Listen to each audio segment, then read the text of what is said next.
Bienvenido. A continuación vamos a estar viendo el índice o tabla de contenido de los imperios humanos, y no solo imperios humanos, sino que hay un imperio que no es humano.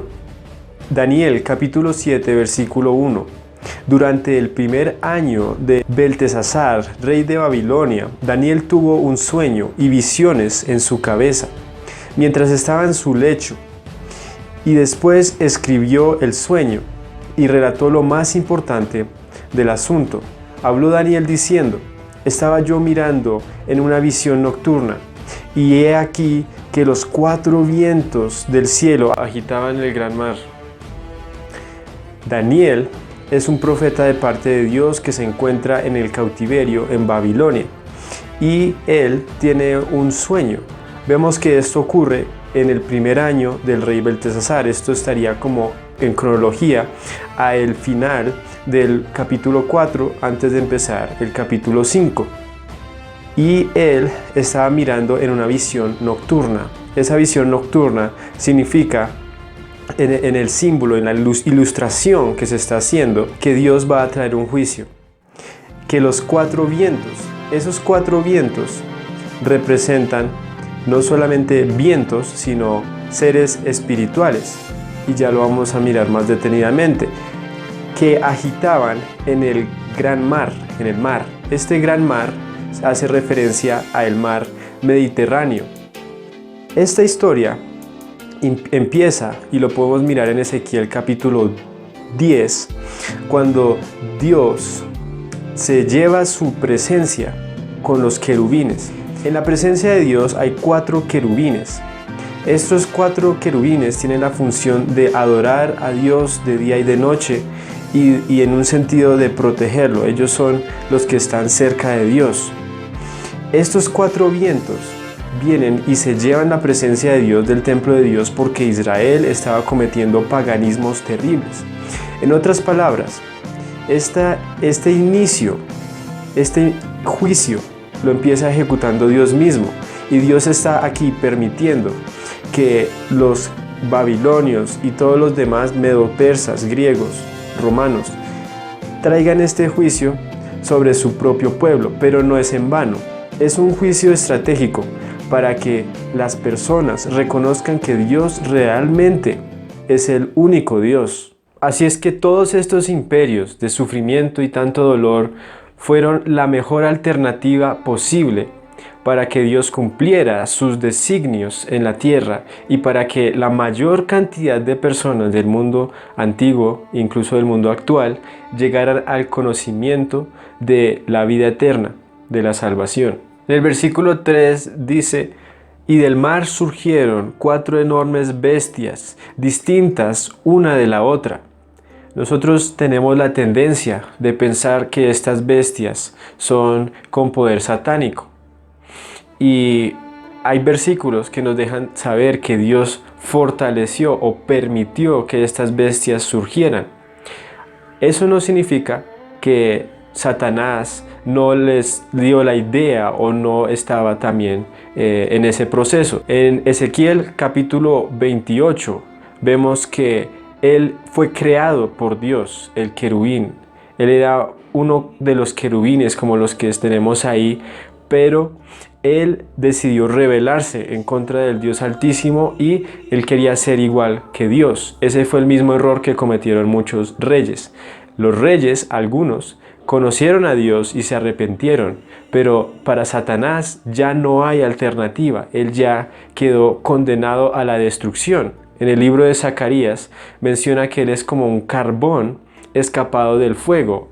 En otras palabras, él estaba entre los carbones de Dios, él estaba en la presencia de Dios, pero él derrochó todo eso al querer él mismo ser Dios, cometió la iniquidad, lo expulsaron, y ya queda reservado únicamente para el juicio, para el fuego eterno.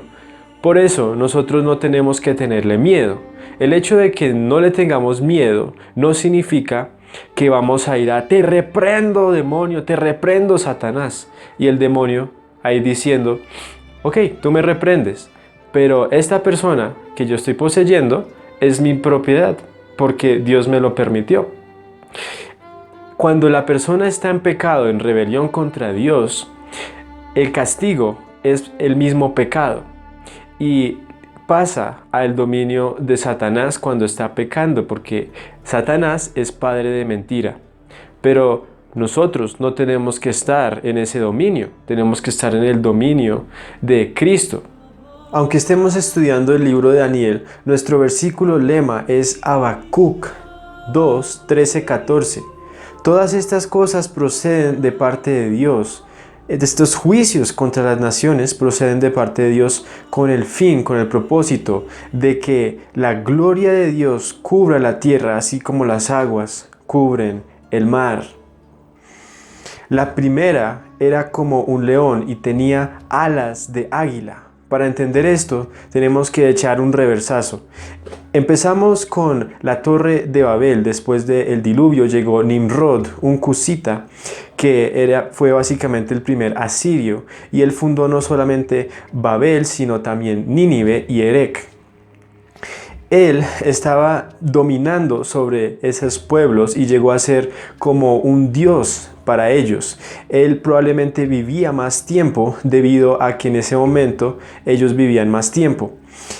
Él tuvo un hijo llamado Tamuz.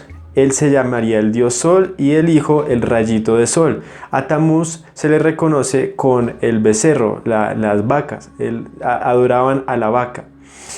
En ese momento, también simultáneamente en Egipto, que es el mismo Mizraim, también descendiente de Cus, estaría sucediendo la misma situación con Ra y con Osiris. Por ejemplo, Osiris fue despedazado en pedacitos, según dice la leyenda. Esto no es bíblico, pero ahí lo dice en otros textos.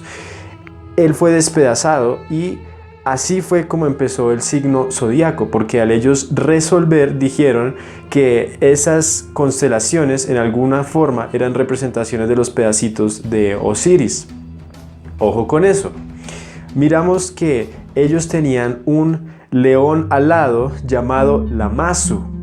En ese león alado era una estatua donde se aparecía un espíritu maligno en forma de mujer que no era nadie más que un mismo demonio llamado Lilith, mismo Lamina o Semiramis, quien en el futuro en la Gran Babilonia también aparece. Este león alado es el que representa a Nabucodonosor. Esa historia empieza con un evento que no muchos conocen.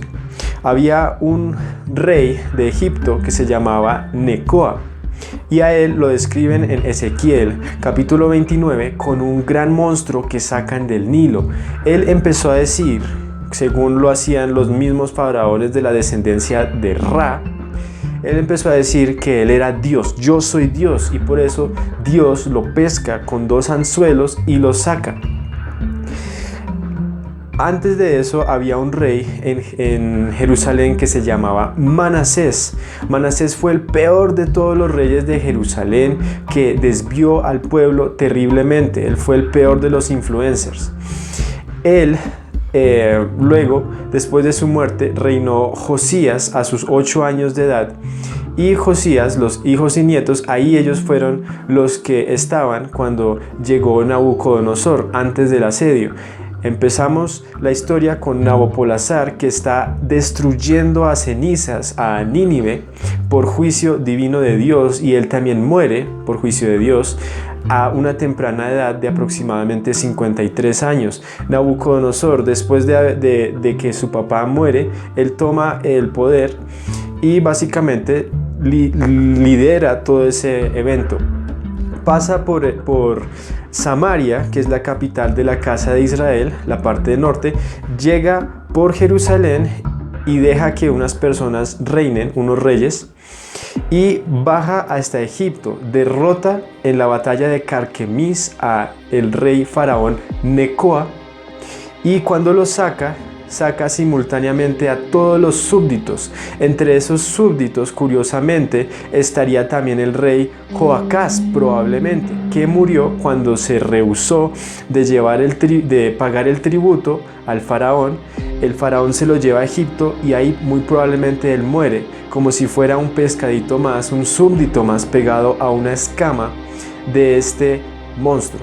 Después de haber derrotado a Egipto, viendo que Sedequías se rehusaba a darle el tributo al rey de Babilonia, el rey de Babilonia con sus tropas, entre ellos mencionan Nabozaradán, sacan los ojos de Sedequías y mata a todos los hijos de Sedequías y se los llevan al cautiverio.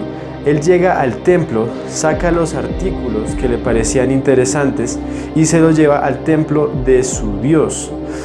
En este momento, cuando él llega al templo, antes de eso había ocurrido el evento que te estaba diciendo en Ezequiel capítulo 10, donde los querubines se llevan la presencia de Dios. En otras palabras, Dios abandona a Jerusalén.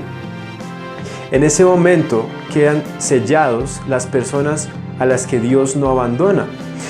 En ese momento queda sellado Jeremías, el mismo Ezequiel, Daniel, los 3 amigos y muchas otras personas, muchas historias que no se han contado con el propósito de que el conocimiento y la gloria de Dios cubran la tierra como las aguas cubren el mar. Nabucodonosor, sabiéndolo o no sabiéndolo, llegó a ser básicamente un instrumento de Dios para traer este juicio a las naciones. Cuando se derrota al rey de Egipto, a Necoa probablemente segundo, dice que yo mismo me declaré enemigo, y la herramienta que Dios usa para traer ese juicio sobre todas estas naciones es Nabucodonosor, que en este momento no reconocía al Dios Altísimo.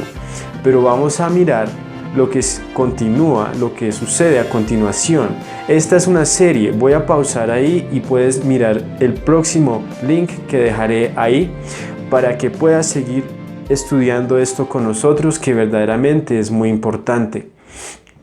Y otra cosa, si tú has tenido un reloj en tus manos, el reloj es circular. Ese reloj tiene 60. Los babilonios usaban 60 para redondear, no usaban 10. Esos babilonios influenciaron muchas cosas, como por ejemplo la película de Cusco, las aventuras de Cusco. También influenciaron la serie de Samurai Jack. Por ejemplo, Aku era un demonio y la misión de Samurai Jack era atacar siempre a este demonio. Y esta cultura babilónica nos dejó cosas buenas y cosas malas que tenemos que aprender a desechar. Así que mira este siguiente video que vamos a dejar en la descripción.